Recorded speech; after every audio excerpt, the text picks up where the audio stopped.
माता आपण बगलामुखी अवतार नहीं उद्देश्य मु बुझीगली किंतु मु एबे भी यह बुझी पारु नाही जे आपण सर्वप्रथम माता मातंगी स्वरूप धारण करी काहेकि प्रकट हेले तार रहस्य कौन थिला माता? गणेश समय आसिले मु संपूर्ण ज्ञान देई थाए संपूर्ण रहस्य प्रकाशित करी थाए आउ एबे समय आसी जाइछि मु तुमको मोर सेई रूपर गाथा विस्तार रूपे कहिबी जहार रहस्य ज्ञात करिबा पई तमे अत्यंत इच्छुक। माता मातंगी माता आमे आपणक श्रीमुखरु माता मातंगी रहस्य जानिले अत्यंत कृतार्थ हबु। गणेश सृष्टि रे एबे जीवन आ मृत्युर क्रम स्थापित हेई सारी थिला अधर्मींकु दुष्कर्मींकु तांक मृत्यु परे भी तांक कर्मर दंड मिलिबार विधान भी प्रमाणित हेई सारी थिला। समस्त प्राणी को सुपथरे चालिबाकू प्रेरित करिबा निमंते संसार रे ज्ञान भी स्थापित करि देइथिली किंतु एबे भी मो कार्य पूर्ण हेई नथिला। किंतु माता एबे आपनकर केउ कार्य बाकी थिला?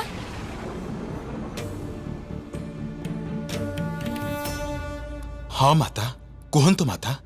गूढ़ ज्ञान बुझिबा कठिन हेई थाए गणेश ताकू जन समाजक पाखरे पहुंचेई तार प्रसार करिबा निमंते सेथिरे रस मिश्रण करिबा अत्यंत आवश्यक थाए आउ से कार्य जने लेखक जने कलाकार ही कहि पारि थाए। आउ एहा ही कारण थिला मोर देवी मातंगी रूप धारण करिबार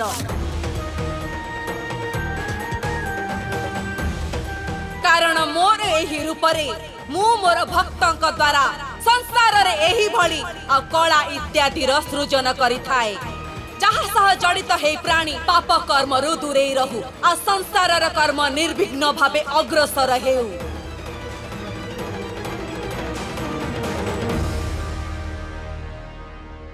माता एबे मु बुझी पारिली जे आपण मते एठिके काहेकि डाकिचंती। मु तो ध्यान रे मग्न थिली माता मते आभास हैला जे आपण मते डाकुचंती बोली आउ जेते बेले आपणक स्वर सुनी मु एई स्मशान को टाणी हेई आसिली सेते बेले मु चकित हेई गली।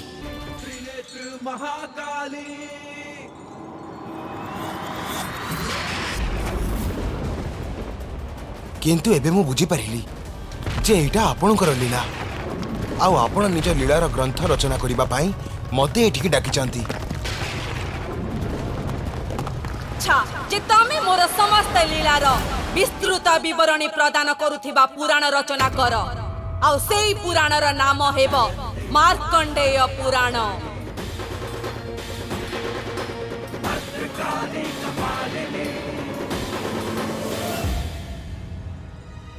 माता आपण एते महत्वपूर्ण कार्य देई मते कृतार्थ करिदेले। माता एही क्रम रे मते दया करी कहंतु जे जेउ भक्त संपूर्ण निष्ठा और भक्ति सह आपणक दिव्य मातंगी रूपर साधना करती तांको आपणक कृपारु केउ फल प्राप्त होई थाए। देवी मातंगी रूपरे मते पूजा करिबा द्वारा मो भक्त को बाक शक्ति आ उच्च कलार सिद्धि प्राप्त हेई थाए।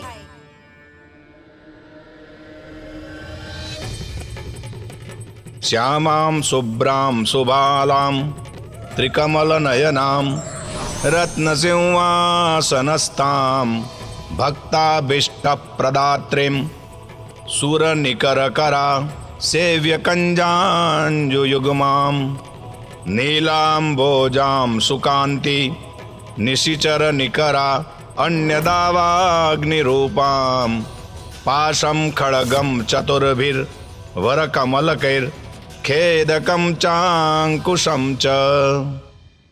प्रणाम माता।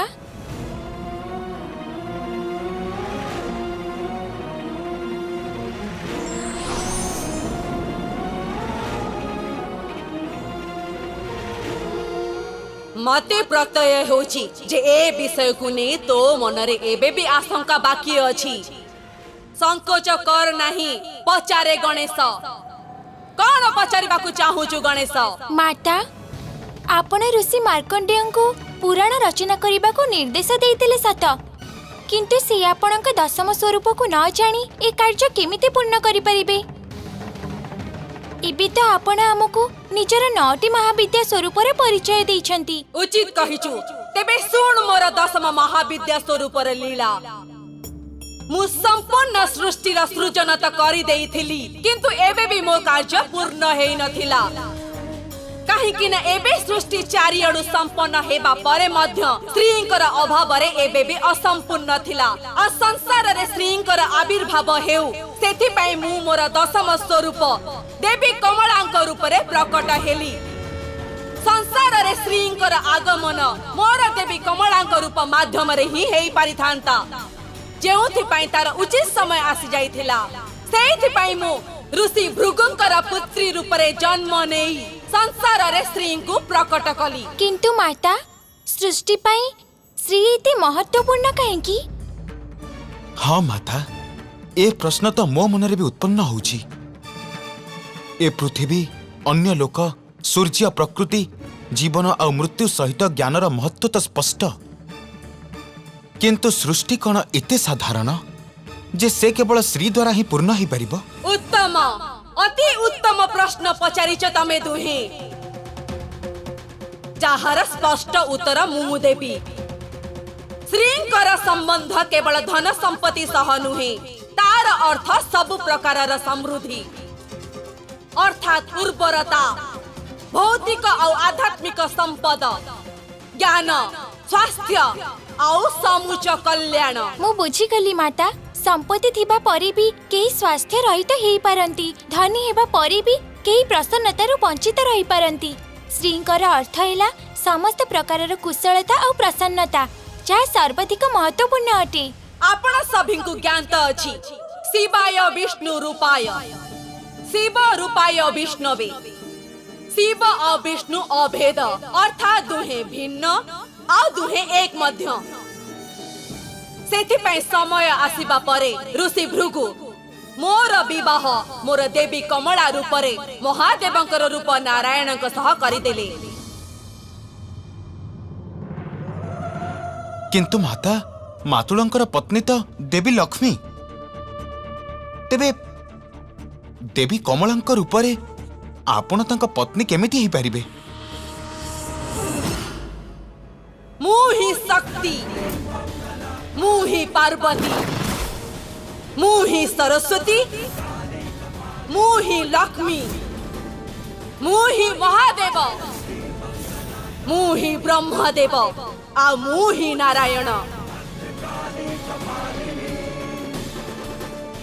समस्ते मो भितरे, मो ठारु सृष्टि, मोरी अंश से माने। स्मरण कर, सृष्टिर आरंभ मु केउ भली भाबे करिथिली।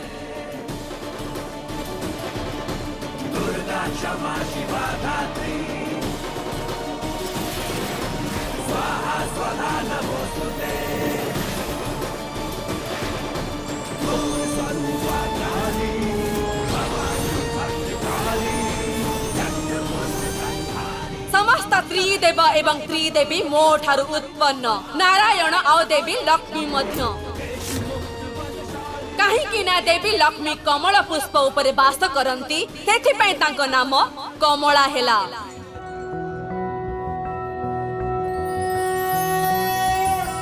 त्रैलोक्य पूजिते देवी कमले विष्णु वल्लभे, यथा त्वमचल कृष्णे तथा भवमयी स्थिरा। माई माता कमला,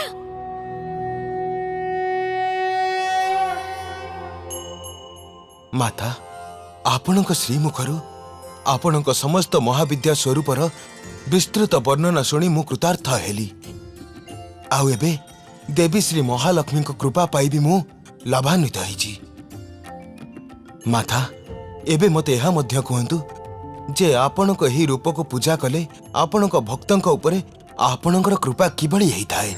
मोर अर्थात देवी कमलांक रूपरे माता संसारर श्री अर्थात देवी लक्ष्मींक रूपरे थांती, किंतु श्रीहीन हेबार अर्थ हेला कांति ठारू रिक्त हेबा। श्रींक अभावरे समस्त धन संपत्ति विद्या आदि व्यर्थ, ताहा शीघ्र ही नष्ट हो जाइथाए। संसारକୁ श्रीयुक्त କରିବା ପାଇଁ ଶ୍ରୀ ମହାକାଳୀ ମତେ ପ୍ରକଟ କରନ୍ତି।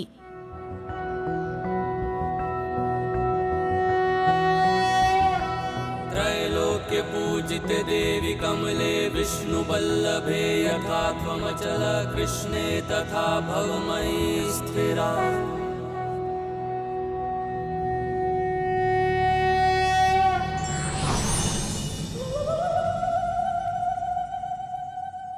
एही भली मु मोर महाविद्या स्वरूप माध्यमरे संसारर सृजन करिथाए। आउ से संपूर्ण अवधि रे महादेव मो संगरे रुहंती। से शक्तिशाली काहेकि ना तांकर शक्ति मो रूपरे तांक सहित रही थाए। संसार रे जेते सब शक्ति व्याप्त ताहा मो द्वारा सृष्टि। प्रत्येक प्राण भितरे अर्थात देव दानव पशु पक्षी वृक्ष लता सूर्य चंद्रमा से समस्तंकर शक्ति मो ठारु सृष्टि। से समस्तंकर प्रत्येक शक्ति मो ठारु ए संसार सृष्टि।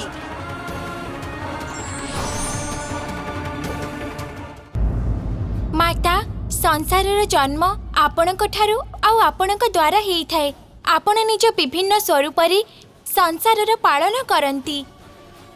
आपण निज समस्त संतानंकु प्रकृति माध्यमरे जीवन पई जहा आवश्यक तांको उपलब्ध करांती। तांको दोष पई तांको दंड देई तांको उचित मार्ग को नहीं आसंती।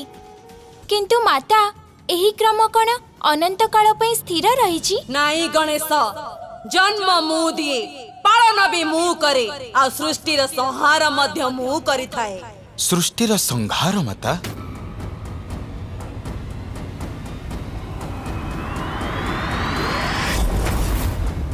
मनुष्य हुअन्तु बा असुर, प्रत्येक लोकरे समस्ते निज महत्वाकांक्षा को सिद्ध करिबा पाई संघर्षर मार्ग आपणाई थांती। छोट छोट कथारे गोटे पटे असुर परस्परर संहार करिथांती आ अन्य पटे ऋषि मुनि निजको सर्वोच्च सिद्ध करिबा पाई भगवानकर पूजा छाड़ी अस्त्र शस्त्र धारण करिथांती।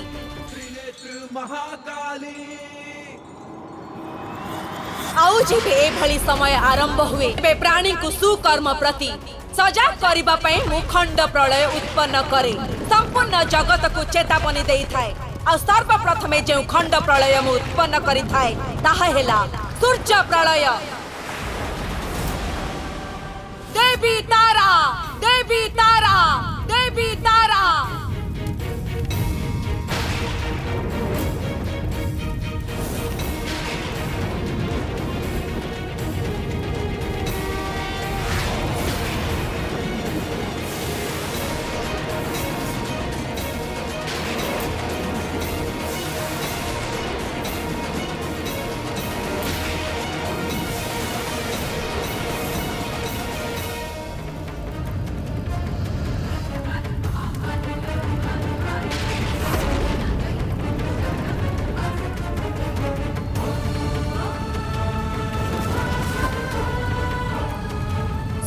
संसार को प्राण शक्ति प्रदान करती। आउ तांक भितरे समाहित विषाक्त वायु संसारर जीव मानकर नाश करिथाए। मोर देवी तारा स्वरूप सूर्य को प्रकट करिथिला। आउ मोरी आदेश रे सूर्य प्रलय समय रे देवी तारा आहुरी उग्र हे जानती। आउ सेबे समस्त 12टी आदित्य सूर्य प्रकट हुअंती। सही सूर्यंकर किरणर प्रचंड ताप आउ विषाक्त वायु द्वारा मु संसारर जीवंकर नाश भी करि थाए।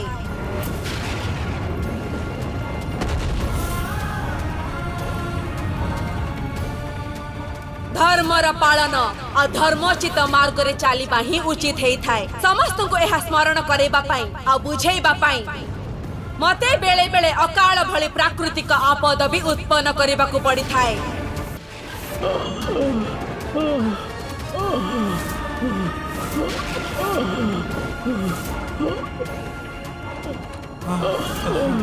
जल जल जल जल ଆମକୁ କ୍ଷମା କରନ୍ତୁ ମାତା ଆମକୁ କ୍ଷମା କରନ୍ତୁ ଆମକୁ ଦୟା କରନ୍ତୁ ମାତା ଆମ ଉପରେ ଦୟା କରନ୍ତୁ ବିମୁଖ ହେଇଯାଇଛୁ ମାତା ବିମୁଖ ହେଇଯାଇଛୁ ମାତା ଆମକୁ ଦୟା କରନ୍ତୁ ଆମ ଉପରେ ଦୟା କରନ୍ତୁ ମାତା ବିମୁଖ ହେଇଯାଇଛୁ ଯେବେ ମୁଁ ଏଭଳି ଖଣ୍ଡ ପ୍ରଳୟ ଉତ୍ପନ୍ନ କରେ ଏହିଭଳି ଚେତାବନୀ ପଠେଇଥାଏ ସେବେ ସମସ୍ତେ ସତ୍ମାର୍ଗକୁ ଫେରିବା ପ୍ରାରମ୍ଭ କରିଦିଅନ୍ତି।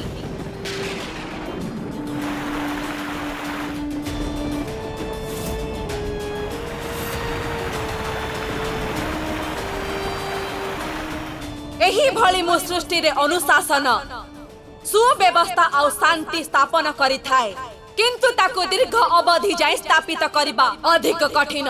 ତାହା କୌଣସି ନା କୌଣସି କାରଣରୁ ଭଙ୍ଗ ହେଇଯାଇଥାଏ। ମନୁଷ୍ୟ ପୁନଃ ନିଜ ପଥରୁ ଭ୍ରମିତ ହେଇଯାଆନ୍ତି ଆଉ ମୋ କ୍ରୋଧକୁ ଜାଗ୍ରତ କରିବାର କାରଣ ହେଇଯାଆନ୍ତି।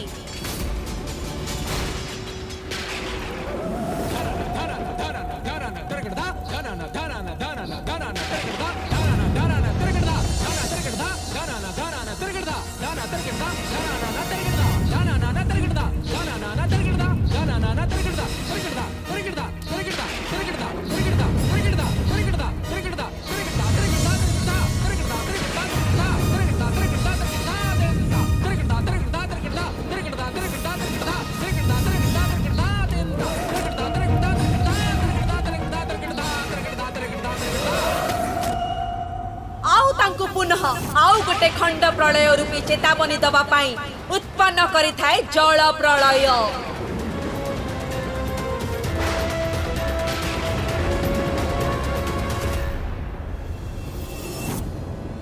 एही सब खंड प्रलय रूपरे मु एही चेतावनी दबा परे किछि प्राणी सेथिरु उचित शिक्षा प्राप्त करी निजकु सुधारी सदाचार पथरे अग्रसर हेइथांती किंतु किछि एमिति भी थांती जे एते परे भी सत् मार्ग को फेरंती नहीं। आ मु एते चेतावनी दबा परे भी जदि प्राणींकर आचरण न सुधुरी थाए तेबे कल्प पूर्ण हबा परे मोर प्रलय लीला हेइ थाए जेउथेरे पृथ्वीर विनाश आरंभ हेइ थाए प्रकृतिर अंत हेइ जाई थाए आ प्रकृति बिना पृथ्वीरे जीवनर अंत हेइ जाई थाए।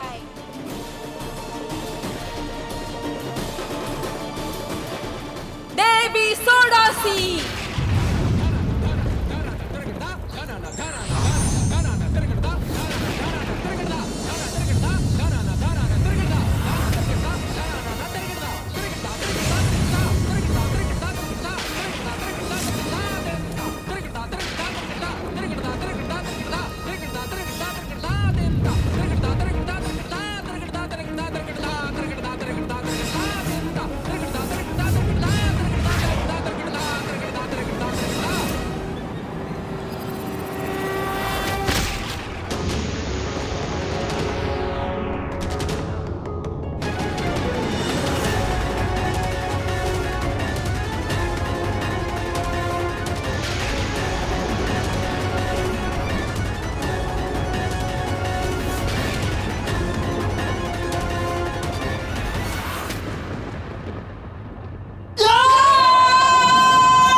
माता प्रलय हेले तो सृष्टि पूर्ण रूपे नष्ट हो जाई थाए केही भी बंची रुहंतीनी।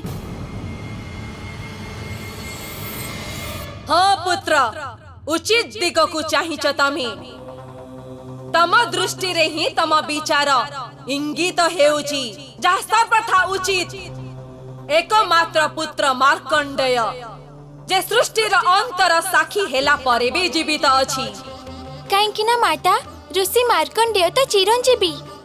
हाँ पुत्र आउ पुत्र मार्कंडेय को सृष्टिर अंतर साक्षी हबार क्रम रे एभली किछि देखिबार सौभाग्य प्राप्त हेला जहार अनुपम दिव्य सौंदर्य थिला।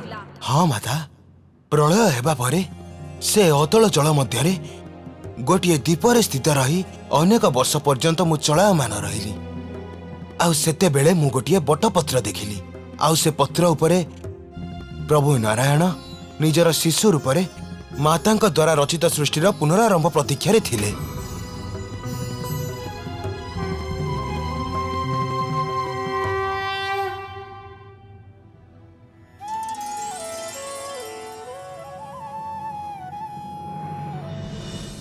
जेबे एमिति दिव्य दृश्य उत्पन्न हुए सेबे मु पृथ्वी रे पुनः सृजन करी समस्त जीवक भितर प्राण देई थाए। आउ जेबे 4टी जुग बीती जाए आउ मनुष्य सुपथरु भ्रमित हुए सेबे मु विभिन्न संकेत द्वारा तांको पुनः सावधान करी थाए।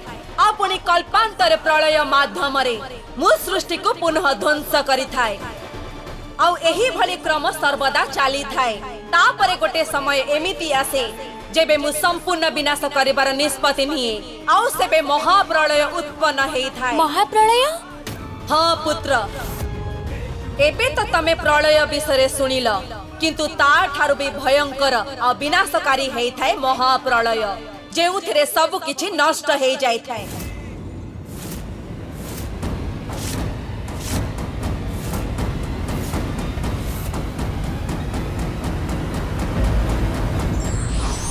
सृष्टि रे सबकिछि नश्वर सेथिपाई मायार मोह त्याग करी कर्म करिबा सह आमे ईश्वरक भक्तिर मार्ग चयन करिबा उचित। आपनक भक्तंक प्रति ये किभली अनुचित व्यवहार महादेव जदि एमिति होए तबे आपण कोनसी निर्जन स्थान रे वास करूनांती काहेकि जोठी निर्विघ्न रे आपण परस्पर मध्य रे लीन रही परिबे। माता मो मोह क्रोधर बशवर्ती होई आपनकु एवं महादेवंकु केते कठोर वचन कहि देली जार ग्लानि मते सर्वदा रहिबो। माता मु आपनकु पुनः क्षमा मागुछि मते क्षमा करि दियंतु। माता क्षमा करि दियंतु।